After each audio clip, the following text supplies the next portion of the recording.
It's When she been poured me 2 that years cup of now tea, since her that hands didn't chapter of my shake, life but mine ended. did. Sometimes Something about the way she smiled, the way her eyes studied me as if I were a stranger in her own living room, told me this wasn't a simple afternoon visit. It was a Sunday in late March, the kind that smelled like dust and lemon polish. The house had been aired out for spring, lace curtains breathing in and out of the open window. My mother-in-law, Salma, had called that morning. Her voice was syrupy, too kind, too even. "Come for tea, Aisha," she'd said. "Just us two. It's been too long." Too long, indeed. I hadn't sat across from her alone since the wedding. Not because we didn't get along, we did, mostly, but because I'd learned early that proximity to Salma meant walking a thin line between approval and disapproval, and I'd spent 3 years balancing on that line like a circus act. When I arrived, she'd already set the table.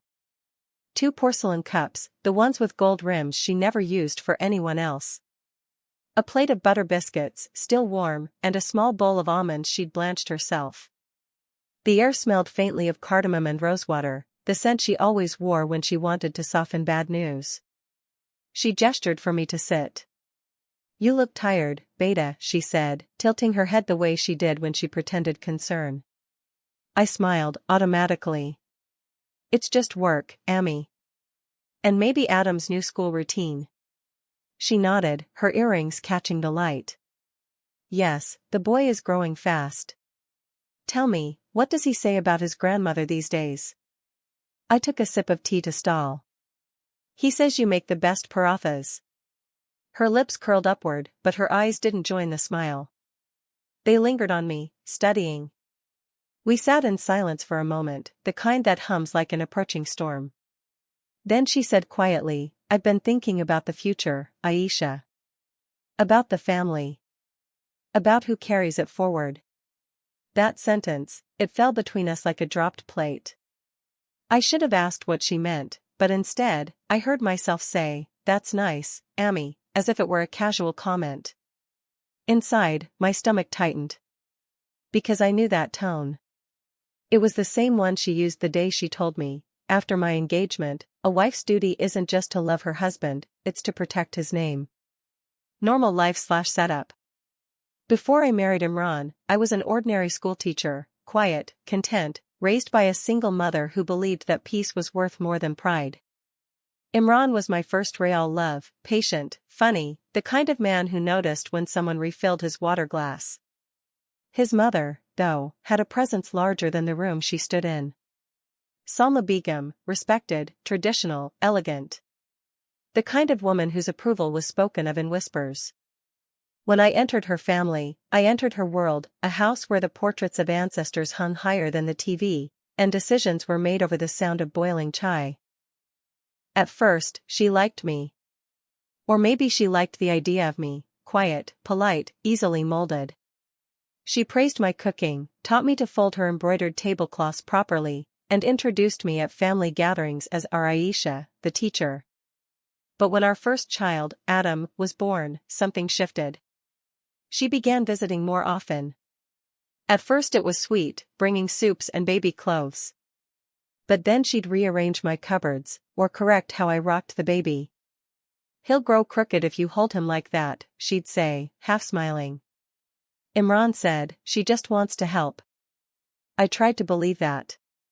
Still, sometimes, when Salma looked at Adam, there was something almost possessive in her gaze, like she saw him as hers to shape, hers to claim. And then there was the issue of inheritance, a quiet conversation that had started years ago among Imran's relatives after his father's passing. Salma had inherited most of the property, but she often reminded Imran that the land must stay within the bloodline. Back then, I didn't think much of it. I had my job, my son, and a husband who loved me. That felt like enough. Until that Sunday tea. She poured more tea for both of us, though my cup was still half full. The sound of liquid against porcelain felt louder than it should. "I've made some changes in the family trust," she said, eyes steady on mine. "Imran is responsible, but he is busy. The next generation needs guidance." I blinked, unsure what to say. "Guidance?" Yes, she said softly. Someone must carry the family's values forward. It's not just about money, Aisha. It's about who represents this house when I am gone. My chest felt tight. I forced a small laugh. You'll be here for a long time, Amy. Why talk like that?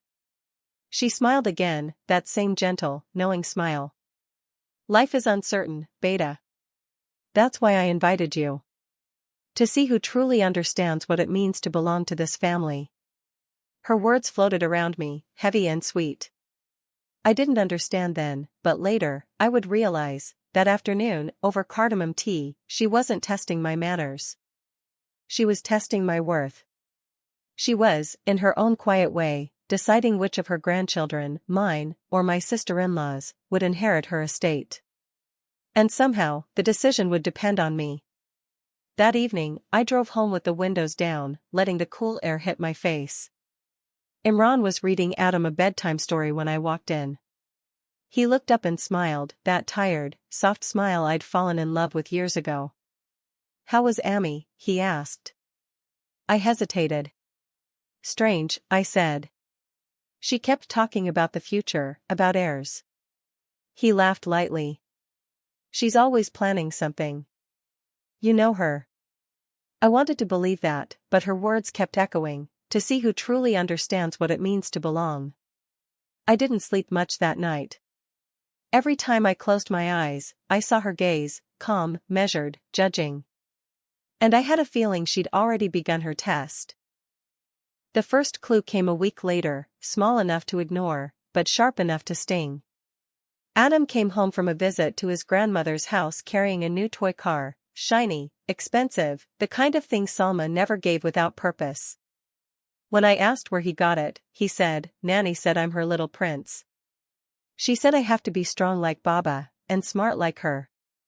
I smiled, but inside, something twisted. Because I knew she'd said those exact words once before, to my nephew, Ryan, my sister-in-law's son. She said I'm her little prince. That line wouldn't leave my mind. Adam was only 6. He didn't understand the power behind words, the invisible threads they pull inside a family like ours. But I did. I'd seen how Salma Begum used language like a weapon wrapped in silk. Over the next few weeks, those small things began to pile up. A new school bag for Adam, identical to the one Ryan had been gifted before he was named in Salma's educational fund. A silver bracelet, engraved with the family initials. And, most curiously, an invitation, not to me, but to Imran's sister, Hina, and her son, Ryan, for a private dinner at Salma's house. Imran brushed it off. She just wants to see them, Aisha. Don't start imagining things. But that Sunday evening, as I folded Adam's clothes, I couldn't silence the unease in my chest. I decided to visit Salma again, unannounced. The first clue deepens. The next afternoon, I stopped by with a box of sweets, pretending it was a casual visit. Salma opened the door, surprised but gracious as always. Oh. Aisha, Beta. What a pleasant surprise.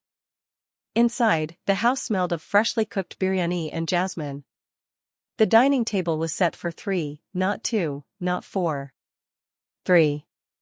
Expecting guests? I asked, pretending curiosity. She smiled. Just Hina and Ryan. He's grown so fast, mashallah. I nodded, my eyes falling on the documents spread neatly across the sideboard, printed papers, a pen, an open folder stamped with the logo of Remani and Sons Legal Consultants. Before I could ask, she quickly placed a silk cloth over them. Just how's matters, she said lightly. But her hand trembled, a detail she tried to hide by adjusting her dupatta. I left early that day, uneasy. My instincts were whispering what my heart didn't want to hear. She was changing something. Something important. That evening, when I told Imran, he sighed in that tired way men do when they don't want conflict. Aisha, please, he said. She's old. She wants to make sure everything is in order. Maybe she's dividing her jewelry or property. Don't overthink it. Without telling you? I asked. He didn't answer. And that silence was an answer in itself. The discovery. A week later, the storm arrived. Not loud. Not messy. Just a quiet envelope slipped under our front door one morning. It was cream-colored, with elegant handwriting, Salma's. Inside was an invitation card. Family tea, Saturday 4 p.m. at my residence. Important discussion regarding family trust and future management. Imran read it, raised an eyebrow, and said, "See? She's involving everyone." But something about that phrase, family trust and future management, made my heart drop. That Saturday, we went together. The house was full, Hina and her husband, the uncles, even the lawyer I'd glimpsed before. The air smelled of sandalwood and nerves. Salma sat at the head of the table, her posture regal, her eyes bright. "Thank you all for coming," she began, her voice smooth. "I'm growing older, and I must ensure the family's assets and values are preserved." She motioned to the lawyer, who opened a folder. "I have updated the family trust," he said, glancing around. "Mrs. Salma Begum has appointed 2 successors, her grandson Ryan, and her grandson Adam." A murmur filled the room. Relief washed over me for a moment. Adam's name was there. But then the lawyer continued. "However, Mrs. Begum has named Ryan as the primary heir and Adam as secondary heir, conditional upon certain educational and lifestyle standards to be assessed by Mrs. Begum." My breath caught. Conditional. Assessed. By her. Salma looked straight at me, her eyes calm, lips pressed into a polite smile. "I want to see which of my grandsons carries this family's true values," she said. "Responsibility. Obedience. Discipline. The qualities that make a man worthy of our name." Everyone nodded approvingly, except me. Because what she was really saying wasn't about the boys. It was about their mothers. The confrontation. After the meeting, when the guests left and Imran went to the car, I stayed back. She was collecting cups from the table when I asked quietly, "Why didn't you tell me before?" She didn't look up. "Tell you what?" "That you were testing my son." Now she met my eyes. "I'm not testing him, Aisha. I'm testing you." My voice shook. "Me?" She nodded, serene as ever. "A child's mother shapes his soul." "You think I haven't seen?" "You teach him kindness, yes, but you let him question. You let him argue. That's not how men of this family are raised." My heart hammered. "He's a child, Ami. Not a soldier." Her tone sharpened just slightly. "And that's exactly why I worry. This house, this land, everything your father-in-law built, it must belong to someone who respects tradition." She set down the tray, wiped her hands, and said quietly, "I love Adam, but I cannot let softness ruin what our family stood for." For a moment, I couldn't speak. The air felt heavy, the walls closer. "So this is about control," I said finally. "Not legacy." She smiled faintly. "Control and legacy, my dear, are 2 sides of the same coin." I drove home in silence. Imran tried to speak, but I told him I wasn't ready. That night, after Adam fell asleep, I watched him, his small chest rising and falling, the toy car still clutched in his hand. And I made a promise to myself. If she wanted to test me. That night, I didn't sleep. The paper burned in my mind, every cruel word, every condition written as if I were a danger to my own child. I kept hearing one phrase over and over. Should the mother of Adam Khan remarry or leave the family residence? As if my love for my son was temporary. As if my motherhood depended on how obediently I stayed in their golden cage. I sat by the window until dawn, the world outside slowly turning pink with the first call of the azan. By sunrise, I knew what I had to do. The confrontation with Imran. Imran was buttoning his shirt for work when I placed the folded document in front of him. "What's this?" he asked, confused. "Read it," I said quietly. He unfolded it, scanned a few lines, and his face changed, from confusion, to disbelief, to something like fear. "Aisha, where did you get this?" "From your mother's purse," I said. "By accident." He stared at me. "You went through her things?" "No," I said sharply. "She left it open." "And even if I had, do you blame me? After reading this?" He exhaled, rubbing his forehead. "You shouldn't have looked." That sentence, "you shouldn't have looked," hit me harder than anything. "Not she shouldn't have done it," I said bitterly. "But I shouldn't have looked." He didn't respond. "Imran," I said, my voice trembling now, "she's planning to cut Adam off from everything if I ever leave this house. Do you understand what that means? She's putting conditions on our son's future, as punishment for me being me." He sank onto the bed, silent. When he finally spoke, it was a whisper. "She's my mother, Aisha. You know how she is. You can't change her." I laughed, a sound that didn't even feel like mine. "No," I said. "But I can make sure she never does this to Adam." He looked up, alarmed. "What are you planning?" "I don't know yet," I said. "But I won't sit quietly anymore." The silent war. From that day, everything in the house shifted, not visibly, but in small, cutting ways. When Salma visited, she'd bring Ryan new books and toys for school, while handing Adam a box of sweets for being a good boy. Different gifts for different futures. When she spoke, her words carried that same soft venom. "Ryan is so focused these days. Adam has such a kind heart, I hope he learns discipline too." And every time she said that, Imran stayed silent. I began keeping notes, the dates, the remarks, even photos of the gifts. At first, it was self-defense. But soon, it became my weapon. Then, one evening, I heard something that changed everything. The phone call. I was in the kitchen, washing dishes, when I heard her voice from the living room. She was on speakerphone, talking to someone from the legal office. "Yes, I've finalized it," she was saying. "Just make sure it's signed before the new financial year. If Aisha decides to go back to her family, the assets must remain secure. I won't risk her influence over Adam." She said it so calmly, like she was discussing the weather. My hands froze under the running water. The clinking of dishes suddenly sounded like thunder. That night, I went to my friend, Miriam, a lawyer. I told her everything. She listened silently, her expression turning darker with every sentence. "Aisha," she said finally, "this is emotional manipulation, and it could even count as coercion if she uses it to control your marriage." But what? "You'll need proof, clear, irrefutable proof. Not notes, not memory. Real evidence." And that's when I decided to record her. The proof. The next week, I invited Salma for tea again. She came, perfectly poised, her pearl earrings glinting in the light. As we sat down, I gently steered the conversation toward the trust. I asked, "Ami, I heard you've made some changes again?" She smiled. "Yes.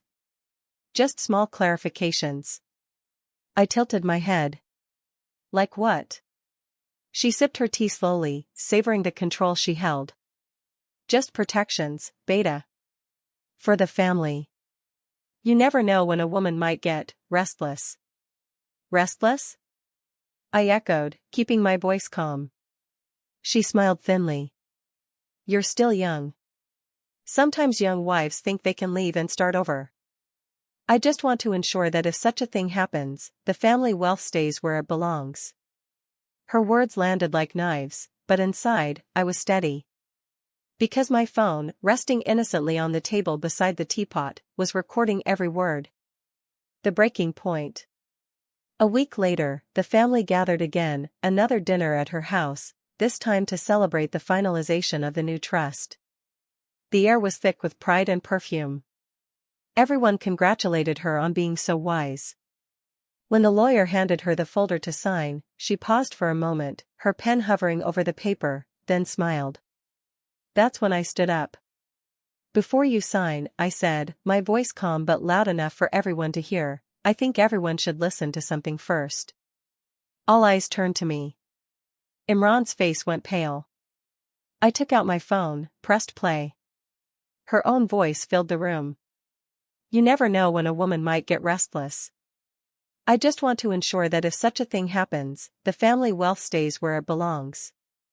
The room went silent, the kind of silence that feels like a scream.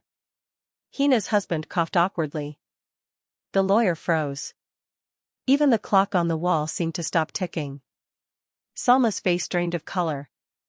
Aisha, she said, her voice low, trembling, how dare you record me? How dare you, I said, stepping closer, decide my son's worth based on your fears? The fallout. Imran tried to defuse it, please, everyone, calm down, but the damage was done. Salma's reputation in the family cracked that night. Her sister-in-law murmured, that's not right, Salma. Her nephews avoided her eyes.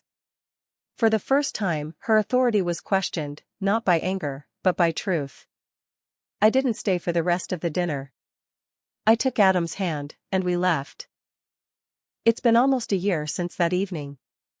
If you stepped into our home now, you wouldn't find the tension that once lingered in the walls, the kind that made silence louder than any argument.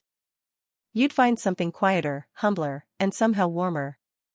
The morning sun falls through the same windows, but it feels different. The air doesn't hold fear anymore. Adam still runs down the hall barefoot every morning, his laughter echoing like little bells. Imran sits with his tea, reading the newspaper, pretending not to smile when Adam jumps into his lap. And me? I finally sleep without keeping one ear open. But the real change, it lives in the smallest things. Amy's apology. The first time she came over after rewriting the trust, she brought with her a small box, not fancy, just a wooden one with carvings fading from age. Inside was a gold bracelet. Old, simple, slightly bent out of shape.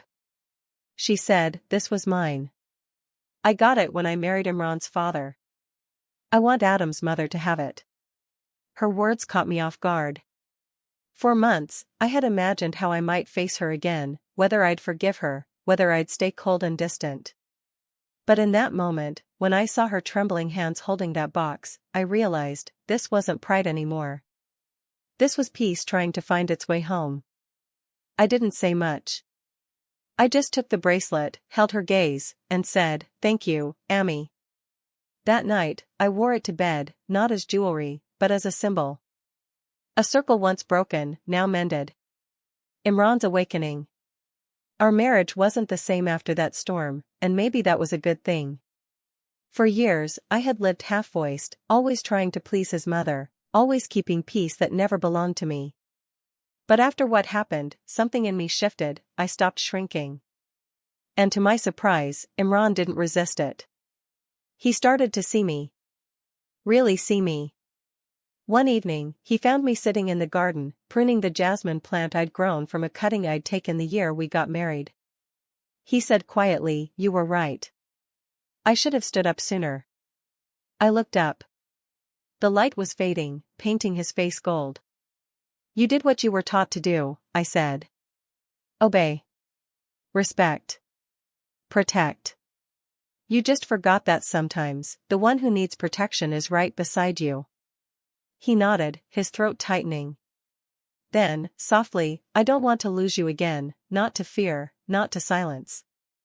For the first time in years, I believed him. Adam's innocent lesson. Children are strange, they notice everything, but understand only what their hearts can carry. One evening, when we visited Amy again, Adam climbed onto her lap, holding a picture book. He looked up and said, Dottie, when I grow up, can I have a big family like yours? She smiled. Of course, Beta. He thought for a moment and added, but I'll make sure everyone gets the same toys. No fights. Everyone laughed, but I saw the way her eyes glistened. In his innocent words, she heard the echo of her own mistakes, and maybe her redemption too. Later that night, she kissed his forehead and whispered, you're already wiser than I ever was. The quiet forgiveness. Forgiveness doesn't arrive like fireworks. It seeps in slowly, like light through a cracked door. Some days, I still remember her cold tone, the humiliation of that tea meeting, the sting of those papers that defined my motherhood by her fear. But now, those memories don't burn. They remind me of what I survived. I learned that strength isn't loud, it's quiet. It's the kind that sits through an entire storm and then still chooses not to hate. Salma, Auntie, began joining us for dinner once a week. She no longer brought her pearls and airs, she came with homemade curry and stories from her childhood. Sometimes, she'd stop mid-story, look at me, and say softly, "I was wrong." And I'd nod. Because sometimes, that's all healing needs, acknowledgement, not excuses. The moral reckoning. It took me months to understand that what happened wasn't just about inheritance or control. It was about fear, her fear of losing power, my fear of losing worth, Imran's fear of losing peace. We were all protecting something. But protection built on fear always turns into a cage. When I look back now, I see that none of us were villains. We were all just broken in different ways, trying to fix life with the wrong tools. And maybe that's the story of most families, love tangled with pride, care wrapped in control, fear disguised as protection. But truth has a strange way of untangling things. Once spoken, it doesn't stay buried. It breathes life into everything it touches. 1 year later. This year, on Adam's birthday, we celebrated together, all of us. Auntie insisted on baking the cake herself, even though her hands trembled a little when she held the whisk. She made a mess of the icing, but when Adam cut the cake and fed her the first bite, her eyes filled with tears. "I never thought," she said quietly, "that I'd get to see this." I smiled.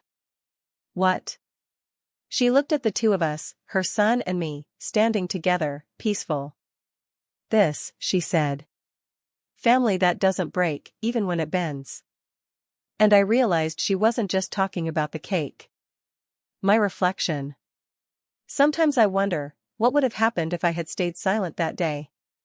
If I had ignored the papers, ignored my instincts, and kept pretending everything was fine? Maybe life would have gone on, smoother on the surface, but hollow inside. Maybe Adam would have grown up learning that silence is safer than truth. But now, when I tuck him in at night, when he tells me stories about the heroes he wants to become, I know I gave him something no inheritance could match, the courage to speak, and the strength to forgive. Closing scene. One evening, as the sun melted behind the rooftops, I sat with Auntie on the veranda. She was knitting, her fingers moving slowly, rhythmically. The sound of the needles was gentle, like the heartbeat of a home finally at peace. After a long silence, she said, "Aisha, do you still hate me?" I looked at her. The woman who once terrified me now seemed fragile, almost childlike. "I don't hate you," I said softly. "I just needed you to see me." She smiled, a small, tired smile, and nodded. "I see you now." The wind carried the scent of jasmine from the garden, the same plant I had almost pulled out years ago when everything felt poisoned. It was blooming again, stronger, fuller, untouched by bitterness. And I thought, maybe that's what healing really is. Not forgetting. Just blooming again. Sometimes, life doesn't break us in loud, dramatic ways. Sometimes, it tests us quietly, through teacups, polite smiles, and words that sound kind but cut deep underneath. When I think back to that afternoon, sitting in my mother-in-law's house, her voice calm as she weighed my worth, I realize I wasn't just being tested by her. I was being tested by life. Would I keep peace at the cost of truth? Would I choose silence or dignity? Would I pass that silence down to my son like an unwanted heirloom? I didn't. And that decision changed everything. Because sometimes, standing up for yourself doesn't look like shouting or fighting, it looks like refusing to disappear. It looks like saying, "I see what you're doing, and I still choose kindness, but I also choose me." Salma and I never became perfect friends. We became something better, honest women who stopped pretending. And that, I've learned, is the rarest kind of peace. So if you're listening to my story tonight, maybe ask yourself this. When the people who should protect you try to test your worth, will you let them define it, or will you quietly reclaim it? Because sometimes, the real inheritance we pass on isn't land or gold. It's courage. And the wisdom to say, this ends with me. Would you have done what I did? Tell me in the comments, I'll be reading. Speech balloon. And if this story touched your heart, don't forget to like, share, and subscribe. Because every heart has a story. And every story deserves to be heard. Red Heart.